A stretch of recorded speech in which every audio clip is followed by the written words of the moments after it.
साथ संगत जी, प्यार से कहना धन निरंकार जी। आप सभी का बहुत बहुत स्वागत। आज फिर मैं आपके लिए एक बहुत ही खूबसूरत साखी लेकर आई हूँ। चलिए साखी सुनते हैं। साथ संगत जी, भगत नरसिंह जी भगवान के अनन्य भगत थे। भगत नरसिंह जी सत्संग करते हुए ठाकुर जी को केदारा राग सुनाया करते थे, जिसे सुनकर ठाकुर जी के गले की माला अपने आप उतरकर नरसिंह जी के गले में आ जाया करती थी। साथ संगत जी, एक बार भगत नरसिंह जी के घर संतों की मंडली आई तो नरसिंह जी उन संतों के खाने के लिए एक सेठ से राशन उधार लेने गए। पर सेठ ने राशन देने के बदले नरसिंह जी को कुछ गिरवी रखने को कहा। नरसिंह जी ने अपना केदारा राग का भजन गिरवी रख दिया और सेठ को वादा किया कि उधार चुकाने तक इस राग को वो नहीं गाएंगे। और सेठ से राशन लाकर नरसिंह जी ने संतों को भोजन करवाया। साथ संगत जी, उधर राजा को नरसिंह जी से जलने वाले पंडितों ने भड़का दिया कि नरसिंह जी तो ढोंग करते हैं, भजन गाते हुए ठाकुर जी की माला को कच्ची डोर से बांधते हैं, जिससे माला अपने आप गिर जाती है। अब राजा ने भगत नरसिंह जी की परीक्षा लेने की बात की। राजा जी ने परीक्षा लेने के लिए नरसिंह जी को उनके भगत समाज सहित अपने महल में भजन सत्संग करने के लिए बुलाया और कहा कि हम पर भी ठाकुर जी की कृपा के दर्शन आप करवा दो, हम दर्शन करना चाहते हैं। अब नरसिंह जी संतों के साथ राजा के महल में आए और सत्संग शुरू कर दिया।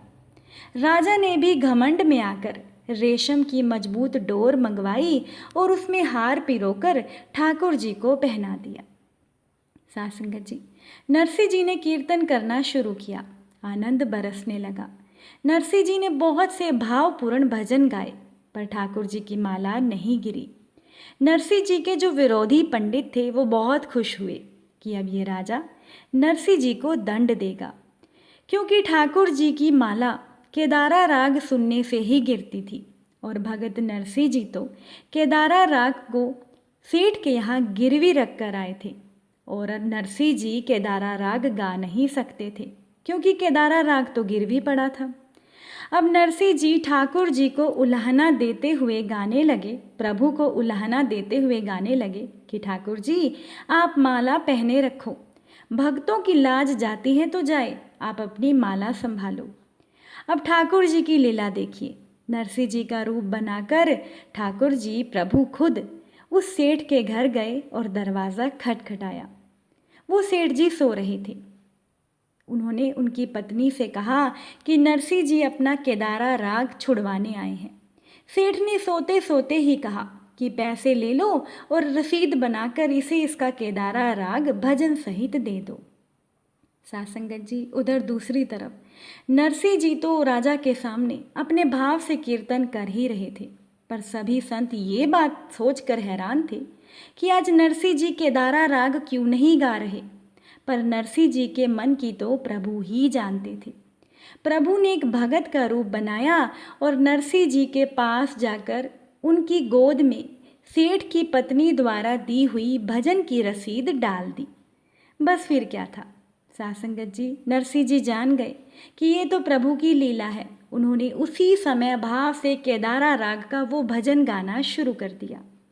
सारा समाज जो वहाँ बैठा था वो आनंद से भर गया और इस बार ठाकुर जी सिंहासन से उठे, नुपुरों की झन झन ध्वनि करते हुए स्वयं जाकर नरसिंह जी के गले में हार पहनाया और अपने भगत का मान बढ़ाया। राजा और नरसिंह जी के विरोधी पंडित नरसिंह जी की भक्ति से बहुत प्रभावित हुए और नरसिंह जी के संग से वो भी ठाकुर जी के भगत बन गए। साथ संगत जी, ईश्वर का स्वभाव तो होता ही ऐसा है। ये जो ईश्वर है निरंकार दातार है, ये अपने भगत का मान टलने नहीं देते। कहा भी गया है, अपना मान भले टल जाए, भगत का मान न टलते देखा। साथ संगत जी, ईश्वर बहुत दयालु है। ये अपने भक्तों की लाज रखने के लिए कुछ भी कर देते हैं। बस श्रद्धा सच्ची होनी चाहिए और भक्ति में शक्ति होनी चाहिए। उम्मीद करती हूँ साखी अच्छी लगी होगी। अगर अच्छी लगी हो तो प्लीज़ वीडियो को लाइक ज़रूर कीजिएगा। साथ संगत जी प्यार से बोलिए धन निरंकार जी।